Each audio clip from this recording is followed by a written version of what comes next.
The world did not wake up one morning and decide to burn itself alive again. It happened slowly, quietly, like a fever returning to a body that never truly healed. The guns of 1918 fell silent, but the silence was poisoned. Empires collapsed, promises were broken, and millions who had survived the war to end all wars walked through the ruins asking what it had all been for. But in that silence, under the rubble of pride, vengeance, and hunger, something darker was already stirring. The next war was not born in 1939. It was conceived in the ashes of 1919. Before we descend into this story of human failure and fury, take a moment to like, subscribe, and join this journey through the raw truth of our past. Because to understand why the world went to war again, we have to face what humanity refused to learn the first time. When the guns finally went quiet on November 11, 1918, the world stood in stunned silence, bleeding but not yet understanding what had been lost. More than 16 million people were dead, 4 empires were gone, and the map of Europe looked like a shattered mirror reflecting the arrogance of human ambition. The victors gathered in Paris to build a peace that they promised would last for generations, but what they crafted was not peace, it was punishment wrapped in paper. The Treaty of Versailles was meant to secure order, yet it carved resentment deep into the heart of Germany, a nation humiliated, stripped, and shackled.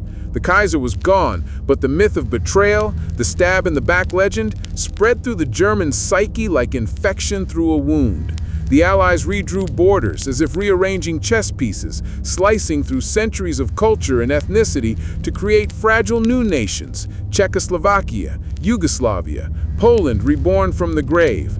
The Austro-Hungarian Empire was dissolved into confusion, the Ottoman Empire torn apart, its remnants divided among European powers under the polite disguise of mandates. The League of Nations was proclaimed as the guardian of peace, but its voice was hollow from the start.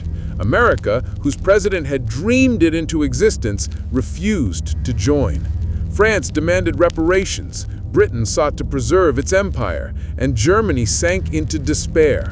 Soldiers returned home not as heroes, but as broken men, haunted by the trenches and the gas, walking streets filled with bitterness and unemployment. In villages and cities alike, the young who had seen death could not find meaning in the fragile new world their leaders had built.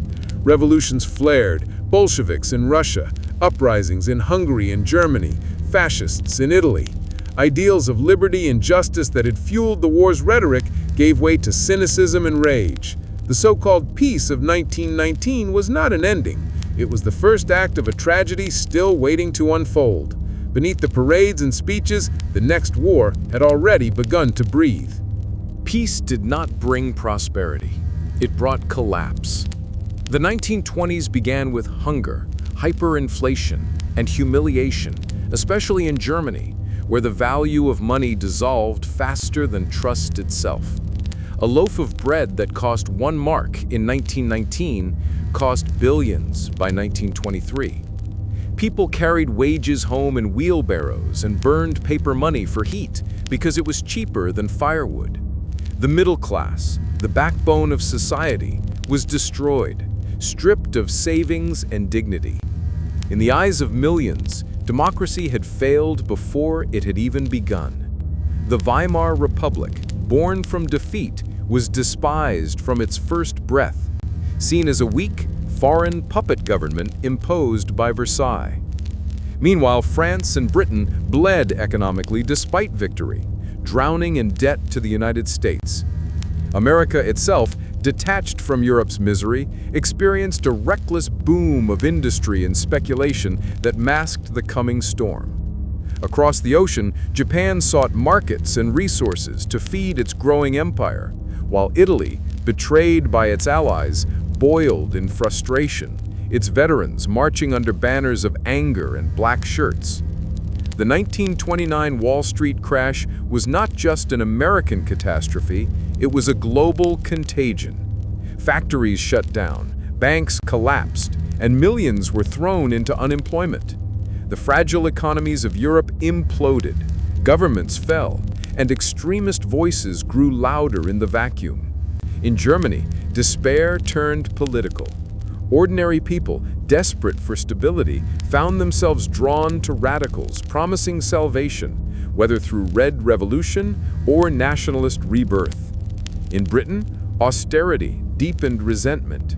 In France, fear of another war paralyzed leadership.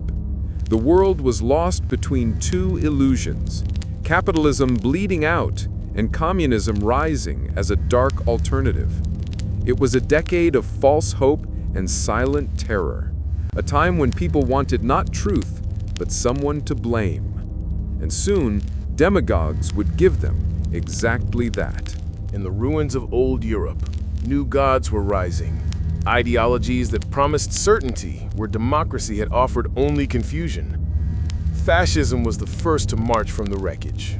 Born in the black-shirted rallies of Benito Mussolini's Italy, he sold the illusion of strength to a wounded nation, promising order, discipline, and glory, while crushing dissent beneath the boots of his followers. His success did not go unnoticed. In Germany, veterans and nationalists watched closely, dreaming of their own strongman to avenge humiliation and restore pride. In Russia, the Bolsheviks had already torn the old world apart, erecting a new one built on class struggle and the iron will of Lenin's revolution. To the east, communism spread like fire through the shattered empire, igniting fear across Europe. Between these extremes, fascist nationalism and communist revolution, stood the fragile middle of liberal democracy, weak, indecisive, and mistrusted by those it sought to protect. The 1920s and 30s became a war of ideas long before bullets flew. Propaganda replaced reason. Flags replaced facts.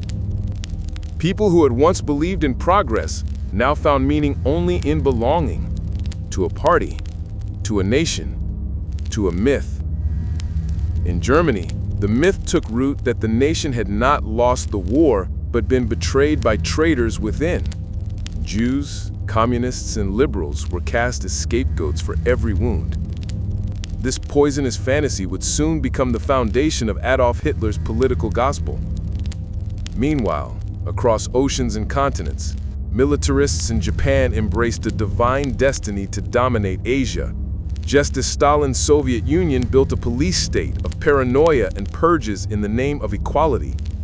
Humanity had not recovered from the Great War. It had rearmed its spirit with new fanaticism. The century was young, but its innocence was dead.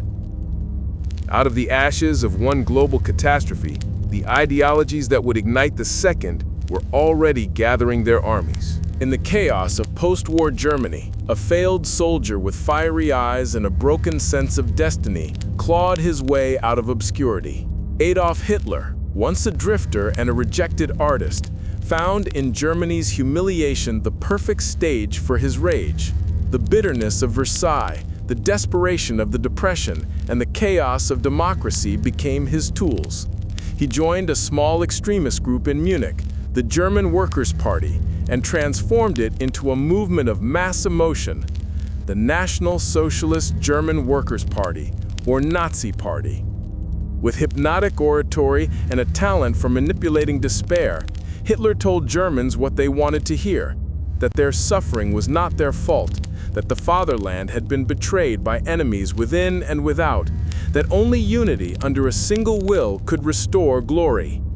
His rallies became theater, choreographed with banners, music, and flames, religion for a nation that had lost faith.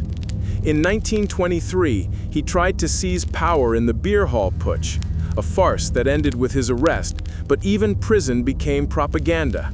There he wrote Mein Kampf, a blueprint for vengeance disguised as vision, outlining his hatred of Jews, his contempt for democracy, and his dream of a purified Reich stretching across Europe. The world ignored it. By the time he was released, Germany was collapsing again under economic ruin. The Great Depression gave him the opportunity democracy never could: desperation. The Nazis promised jobs, pride, and revenge, and millions listened. By 1933, Hitler was chancellor, legally appointed, not through revolution, but through democracy's own failure. Within months, the Reichstag burned, civil rights were suspended, and opposition vanished into camps. The swastika replaced the flag, the Führer replaced the Constitution, and a once civilized nation surrendered itself to madness disguised as salvation. Germany had not just chosen a leader, it had chosen a myth. While Hitler was rising in Germany, another dictator had already mastered the script of tyranny. Benito Mussolini, once a socialist agitator, had reinvented himself as the strongman Italy craved. Out of the trenches of World War I and the chaos that followed, he built his fascist movement on promises of national revival and imperial glory. In 1922, with his March on Rome, Mussolini bullied his way into power while the king and parliament watched in cowardly silence. He turned Italy into a one-party state, wrapped in black uniforms and ancient symbols of Rome, declaring that the individual existed only to serve the state. He invaded Ethiopia in 1935, drenching Africa in blood to prove that Italy could still command an empire. The League of Nations condemned him, but did nothing. Sanctions were weak, words empty. Hitler watched and learned that the world would not stop a dictator who dared to act. In the East, another empire was awakening under a different mask. Japan, guided by Emperor Hirohito, but driven by military elites, had modernized through fire and ambition. Its leaders believed Japan was destined to dominate Asia, claiming divine right through the cult of the emperor. In 1931, Japan invaded Manchuria, establishing the puppet state of Manchukuo under a thin veil of legitimacy. The League of Nations protested, Japan simply walked out, and the message was clear: aggression worked, and international law was a joke. Across continents, the same disease spread. Fascism was not a single ideology, but a pattern. Power through fear, obedience through myth, and violence as virtue. Mussolini's Italy, Hitler's Germany, and Hirohito's Japan were not yet formal allies, but their ambitions were already intertwined. They sought expansion, domination, and redemption from the humiliation of the past. While the world debated peace, these nations prepared for conquest. The storm was no longer brewing, it was forming its alliance. While dictators rose with ruthless clarity, democracies stumbled through indecision and fear. The great powers that had claimed victory in 1918 found themselves paralyzed by guilt, exhaustion, and the illusion that appeasement could preserve peace. Britain, scarred by the memory of trench warfare, would do anything to avoid another continental slaughter. France, though militarily strong on paper, was politically fractured and psychologically weak, hiding behind its Maginot Line and the ghosts of Verdun. The United States, disillusioned by the human cost of the Great War, retreated into isolation, building prosperity at home while the world outside slid toward ruin. The League of Nations, supposed guardian of global stability, proved to be a cathedral built without faith. When Japan invaded Manchuria, when Italy brutalized Ethiopia, when Germany rearmed and defied Versailles, the League issued condemnations but took no action. Words replaced will, and dictators learned that the so-called defenders of peace had no appetite for confrontation. The idea of collective security, once hailed as civilization's triumph, crumbled under the weight of cowardice. Meanwhile, in Spain, democracy bled to death as fascists and communists turned the country into a proxy war for Europe's future, and the world watched without lifting a hand. Neutrality had become complicity. In the eyes of Hitler, Mussolini, and the Japanese generals, the message was unmistakable. The democracies were too weak, too divided, and too self-interested to stop them. The Western world believed it was choosing peace. In truth, it was surrendering the future. As fascist armies trained and as the propaganda machines roared louder, freedom's defenders debated, delayed, and hoped the fire would burn itself out. But tyranny never burns itself out. It consumes everything in its path. And by the late 1930s, the flames were spreading too fast to contain. Germany's resurrection did not come from miracles, but from defiance. The Treaty of Versailles had forbidden the nation from possessing a modern army, navy, or air force, but paper treaties mean little to men who no longer fear consequence. As early as 1925, secret military training was taking place in the Soviet Union, hidden from Allied eyes. German engineers and officers, men like Heinz Guderian and Erwin Rommel, quietly reinvented warfare, abandoning the static trenches of World War I for the lightning-fast tactics that would later be called blitzkrieg. When Hitler came to power, he tore away the veil of secrecy and announced rearmament openly, daring the world to stop him. No one did. In 1935, he reinstated conscription, swelling the army beyond all treaty limits.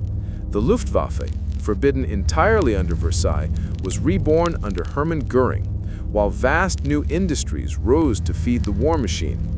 Krupp for steel, Messerschmitt for aircraft, and IG Farben for chemicals. Every German town became part of the arsenal. The Rhineland, demilitarized since 1919, was reoccupied in 1936, a direct challenge to France and Britain. Hitler's generals warned him that a single French battalion could drive them out, but no such order came. France did nothing, Britain looked away, and the world's fear became his confidence. The reoccupation of the Rhineland marked more than the breaking of a treaty. It was the moment Hitler learned that power was not taken by permission, it was seized by audacity. Germany's economy, revived through militarization, roared back to life. Unemployment vanished, national pride surged, and the people, many who had once doubted him, believed again. The nation that had been broken and humiliated less than 20 years earlier now marched in perfect rhythm, blinded by banners and promises. What the world saw as madness, Germans saw as resurrection. What they thought was peace, Hitler was already turning into preparation. Spain became the world's laboratory of death long before Europe erupted again. In 1936, after years of social tension, inequality, and political chaos, the fragile Spanish Republic fractured when a group of nationalist generals, led by Francisco Franco, launched a coup against the elected government. What began as a domestic rebellion quickly became an international proxy war, a microcosm of the struggle between fascism, communism, and democracy that would soon engulf the world.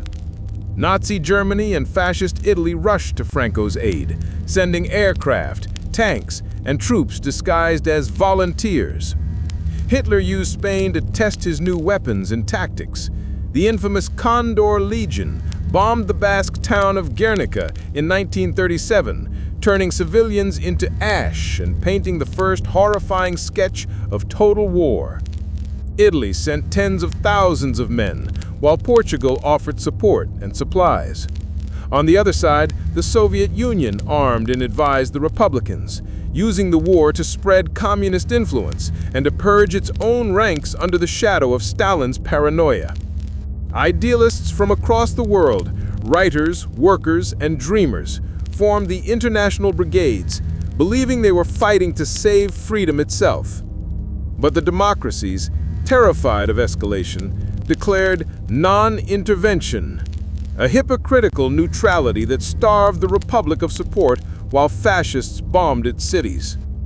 By 1939, the Republic was crushed, Madrid fell, and Franco declared victory, installing a dictatorship that would last for decades. The world looked away, pretending Spain was an isolated tragedy. But the lessons were clear to anyone who cared to see. Modern warfare would target civilians as much as soldiers. Ideology would be as deadly as bullets, and fascist aggression, left unchecked, would devour everything in its path. Spain was not a civil war. It was a warning, and the world ignored it. By the late 1930s, the dictators had stopped merely admiring each other. They began building a world order of their own.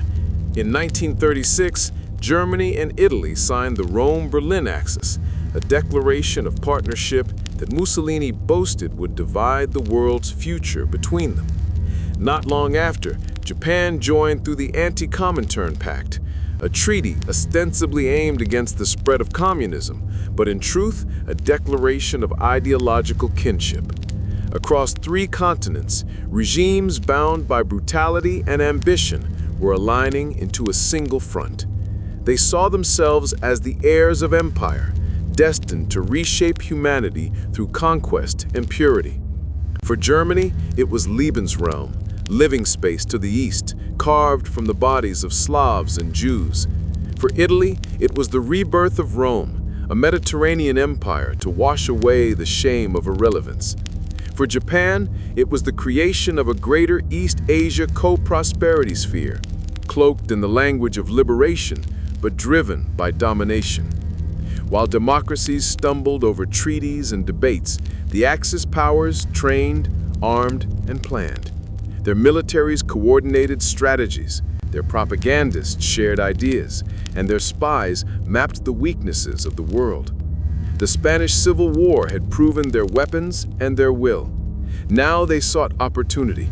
Hitler reoccupied Austria and eyed Czechoslovakia. Mussolini looked toward Albania and North Africa. Japan pressed deeper into China, where cities like Nanjing became scenes of unimaginable atrocity. Each act of aggression went unanswered. Each violation reinforced their belief that destiny was on their side. The Axis was not a formal alliance at first. It was an understanding among predators that the herd was too afraid to defend itself. The world still called it peace, but in truth, the balance had already shattered. The stage was set, the armies were ready, and the architects of destruction were about to begin their masterpiece of ruin. By 1938, Adolf Hitler no longer needed to hide his ambitions. He was ready to expand the Reich beyond its borders, beginning with the land he believed had always belonged to Germany, Austria. The Austrian Chancellor, Kurt Schuschnigg, desperate to preserve independence, called for a referendum to let the people decide. But Hitler refused to risk a vote. On March 12, 1938, German troops crossed the border without resistance, greeted by cheering crowds and swastika flags. The Anschluss, the union of Germany and Austria, was achieved not through war, but through intimidation, deceit, and propaganda. The world protested, but did nothing. The League of Nations was silent. Britain rationalized it as the natural right of German-speaking peoples, and France, mired in political chaos, turned inward.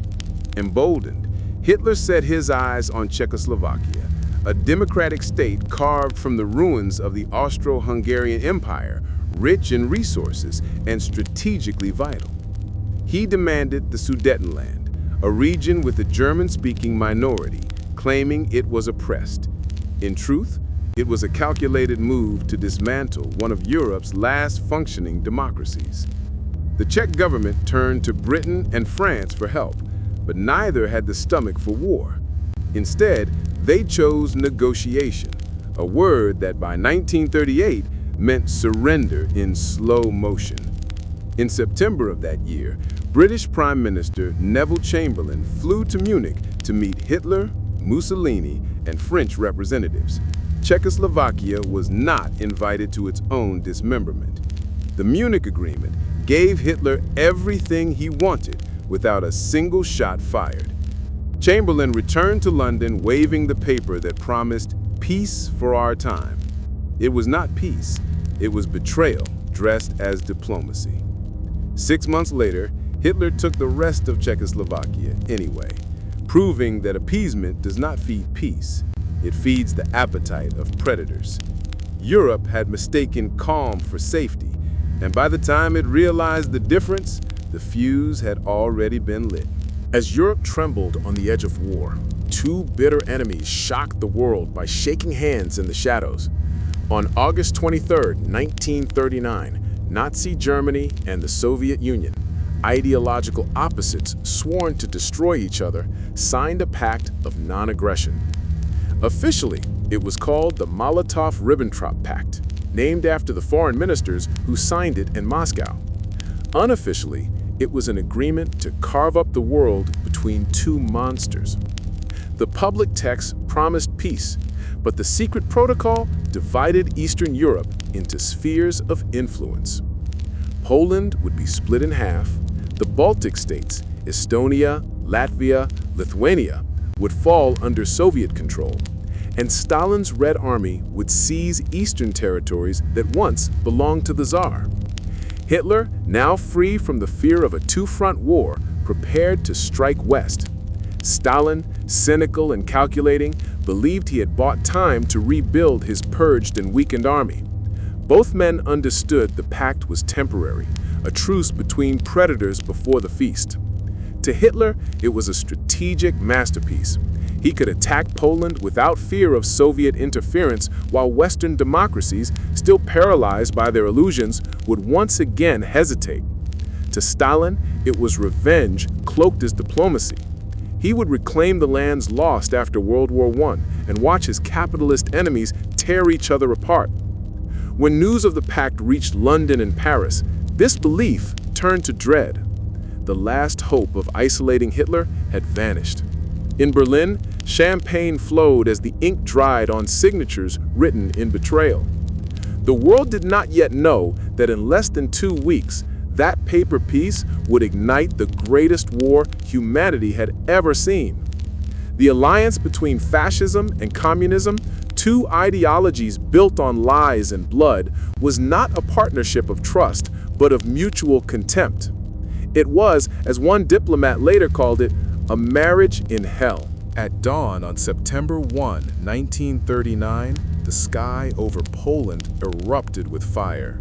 German bombers screamed overhead, tanks roared across the border, and the world's first blitzkrieg, lightning war, unleashed its fury.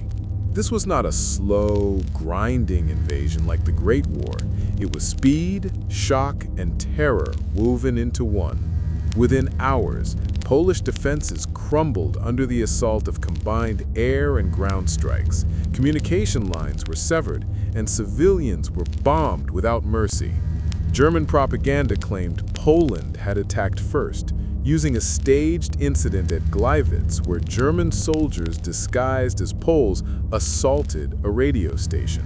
The lie was paper thin, but it didn't matter. Hitler announced to his generals, "The killing machine is in motion." 2 days later, on September 3, Britain and France declared war on Germany, but their armies did not move. The phony war had begun. Words without action, promises without courage. Poland, isolated and outmatched, fought valiantly, but it was doomed from the start. On September 17, Stalin struck from the east, sending the Red Army across the Polish border to claim his share under the secret pact. Polish forces were crushed between two invading giants, and by early October, the nation ceased to exist as an independent state.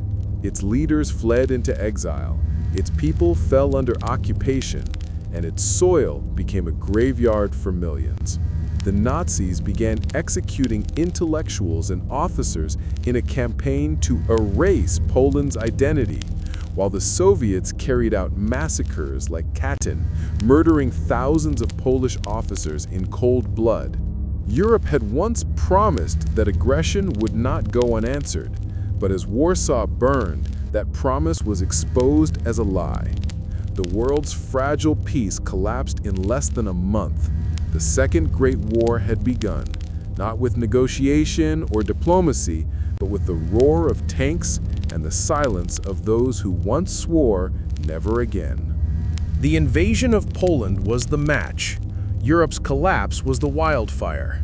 Within months of 1939, Hitler's armies turned west, and the full weight of the German war machine rolled over Europe like a storm without mercy. Denmark and Norway fell in weeks, their defenses crushed by precision strikes and paratrooper assaults the world had never seen. In the spring of 1940, the Blitzkrieg struck again. Belgium, the Netherlands, and Luxembourg were devoured in days. France, once the titan of European power, collapsed in 6 weeks. The German advance bypassed the mighty Maginot Line through the Ardennes, a route French generals had dismissed as impassable.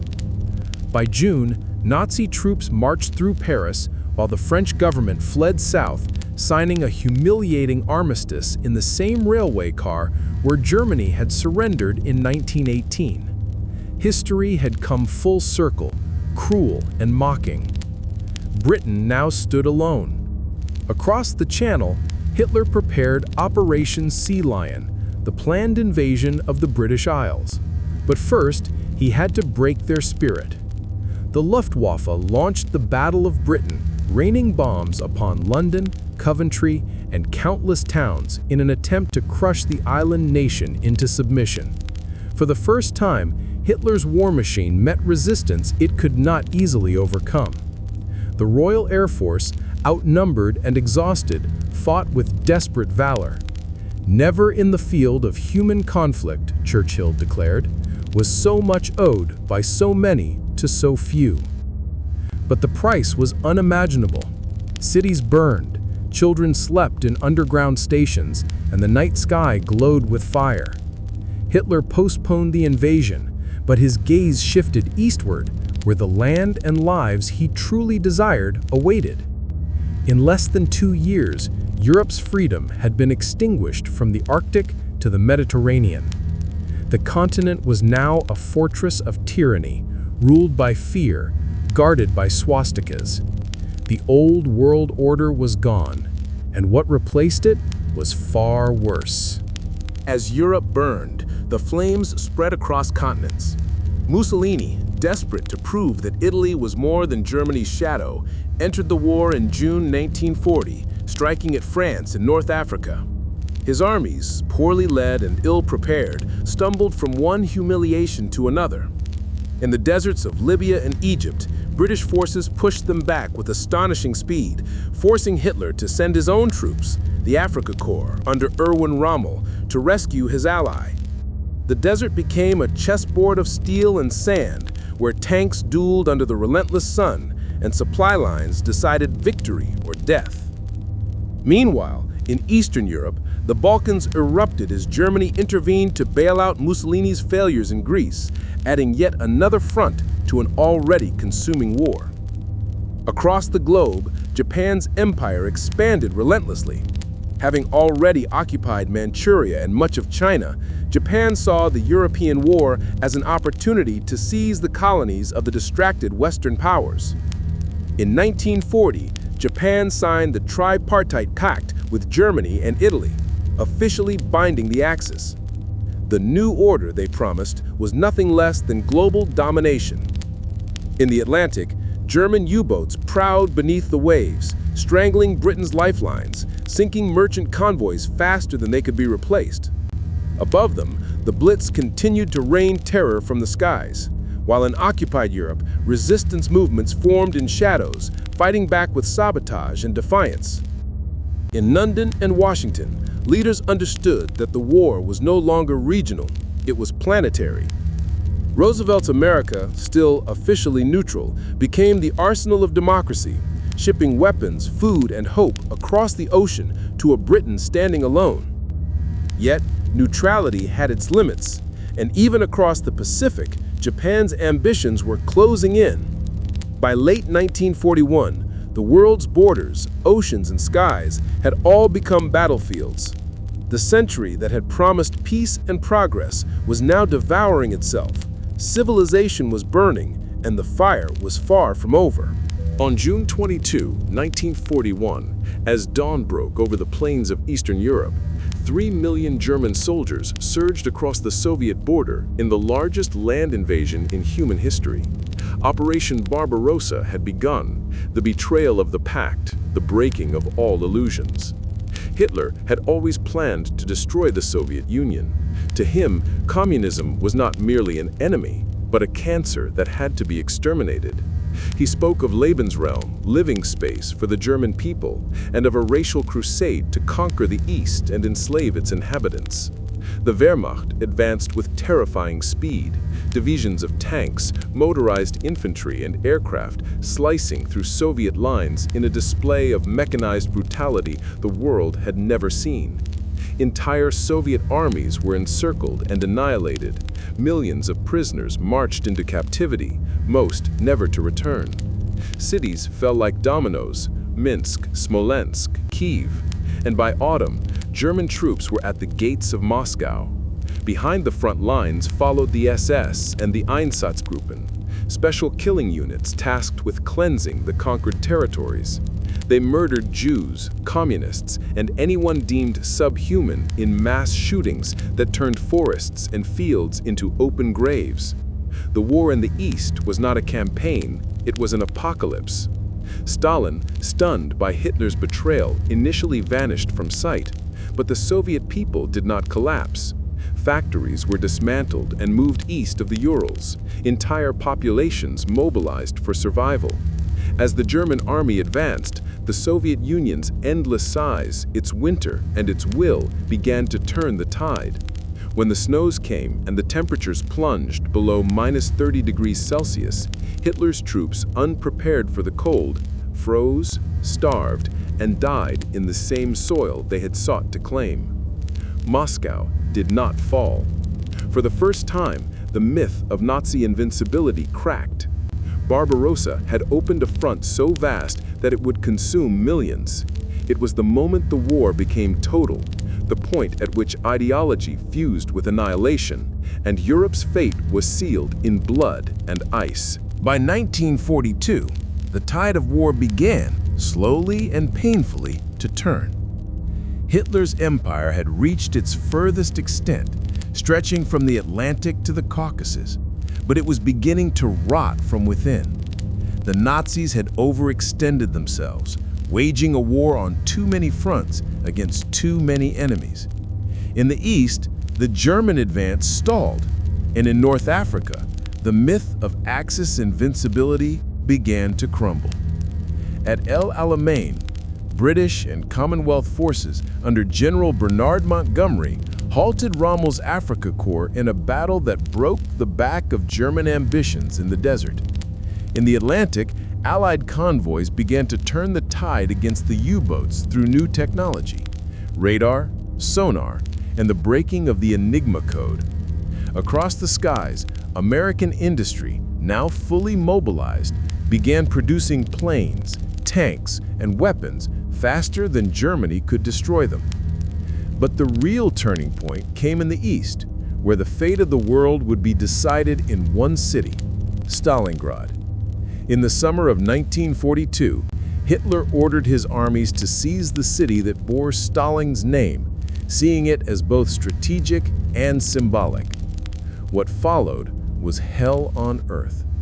Entire neighborhoods became battlefields, fought over room by room, street by street, corpse by corpse.